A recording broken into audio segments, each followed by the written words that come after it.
The housing market is booming, with homes selling at near record speeds, and interestingly, luxury homes are doing better than anything else. People are buying million-dollar homes twice as fast now in the middle of a recession than they did a year ago. So if you're wondering what's going on in the housing market, if this is sustainable, and how you can find the opportunity in this, make sure you watch this video until the end.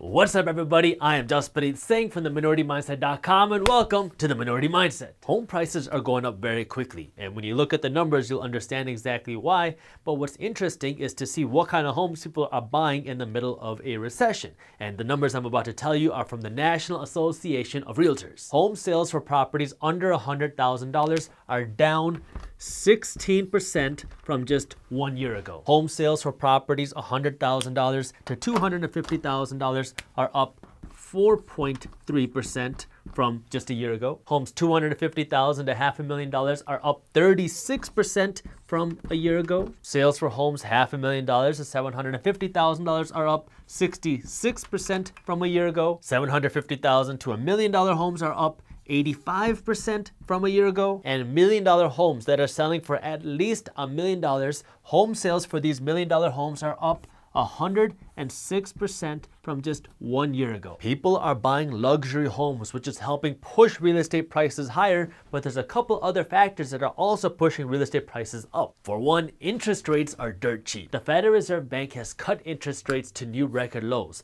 and so mortgage rates and refinance rates are lower than ever before. So if you go out and you want to buy a home and you take out a new mortgage or you refinance your mortgage, you can save a ton of money on your monthly payments than you would have if you took out this exact same loan a year ago. Second, there's a small inventory of homes available for sale. The price of any asset, including homes, depends on supply and demand. Right now, there is a huge demand to buy homes because interest rates are so low and people want to capitalize on these low mortgage rates. So everybody wants to buy a home. So you have all this demand, but you have a very small supply of homes available for sale. So you have high demand, no supply, and cheap debt. This is the perfect storm for a seller's market because now buyers are having to fight each other by bidding against each other to buy a home. More than half of homes that are getting sold are going into bidding wars because they have multiple offers coming in, so buyers have to bid against each other to buy a home, which is creating a home buying frenzy, and this is pushing home values up even higher. The concern is now, what if home prices move up too fast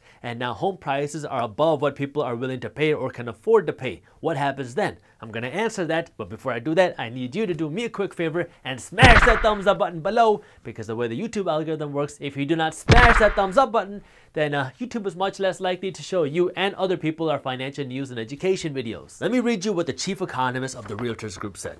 He says that these rising home prices are great for homeowners because the equity in your home is rising. But, there has to be a but, right?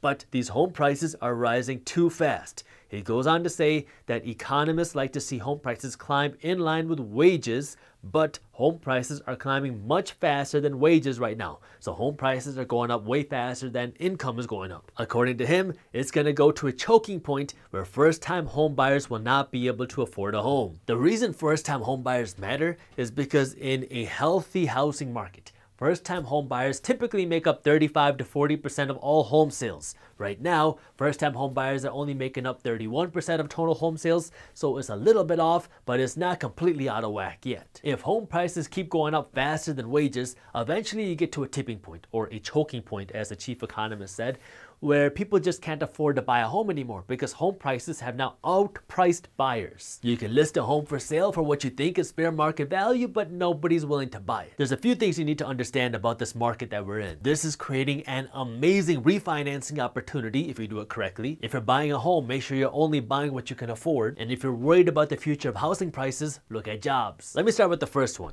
Interest rates are lower than ever, which means if you bought a home with a mortgage and you bought this home before March 2020, chances are you can save a ton of money on your mortgage just by refinancing. Even Warren Buffett agrees that this is a great time to refinance because interest rates are so low. When you refinance your mortgage, you're essentially paying off your current mortgage by taking out a new loan. Now, this new loan that you're going to start paying has a lower interest rate, so you can save a lot of money. The key is you want to make sure you do this correctly, that's in line with your goals, and that's going to put the most money in your pocket, not the most money in your bank's pocket. It is in your bank's best interest to keep you in debt for as long as possible and to keep you on the highest interest rate debt possible. You want the exact opposite. You want to be out of debt as fast as possible, and you want the lowest interest rate debt possible. So if your goal in this refinance is to save the most amount of money, then you should only take out the amount of money that you need to pay off the first loan. So if you have a $250,000 mortgage, refinance with only $250,000. Then if your goal is to be debt-free as fast as possible, you're going to find out that your new monthly payments are way lower than they were before.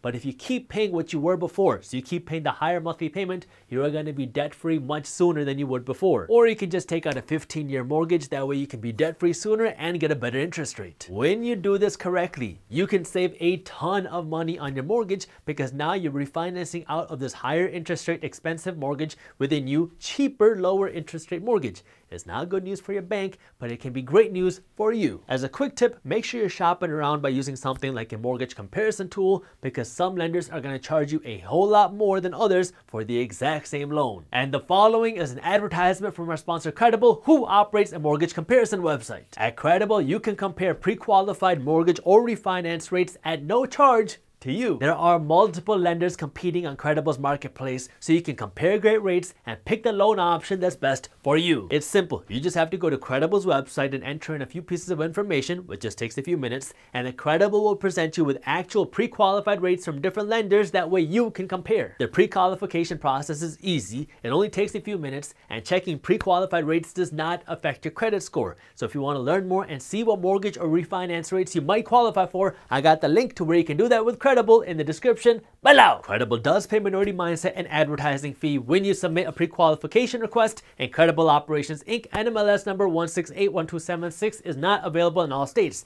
So if you want to learn more and see what mortgage or refinance rates you might qualify for, I got the link to where you can do that with Credible in the description below. If you are buying a home, please use this as an opportunity to buy a home that you can afford while saving money on your monthly payments. Do not use this as an opportunity to go deeper into debt just because your banker says that you can afford higher monthly payments. I used to work as a real estate salesperson. I still have my real estate license, I just don't actively use it, but I used to be that person who would help you buy and sell homes.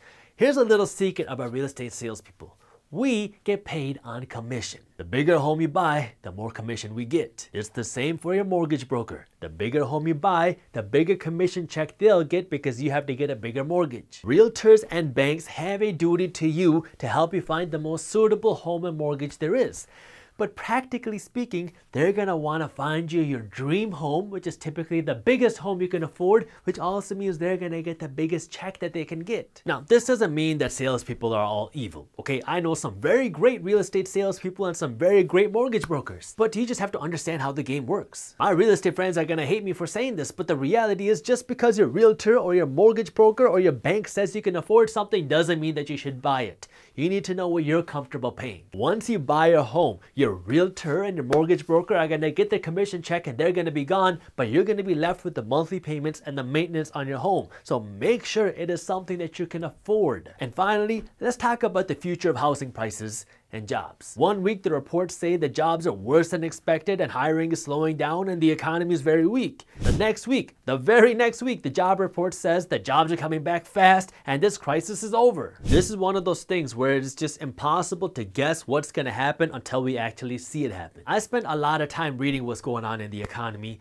and I have a lot of experience reading confusing stuff. Okay, I'm also an attorney, but I'm being completely honest when I tell you this, that it is just so confusing what is going on in the economy, and I cannot figure it out. I have spent hours reading economic reports and home sale reports and employment reports, and nothing is making sense. We have more people than ever delinquent on their mortgages because of this mortgage forbearance program, but what we don't know is how many people are in this mortgage forbearance program but have the means to pay their mortgages. We have lots of Americans out of jobs, but we don't know how many of these people are just temporarily furloughed, and we don't know how many of these people just are not going back voluntarily. We are in the middle of a recession that many people are calling one of the worst recessions in our lifetimes, but the stock market is booming, real estate prices are up, and nobody really is feeling the pain of this recession. I really don't know what our economy is going to look like in 2021 and 2022 and 2023. Maybe our economy is going to boom faster than ever, or maybe we're going to start feeling a delayed effect of this recession. I don't know, but what I am looking at is jobs, because if people have jobs, then our economy can grow.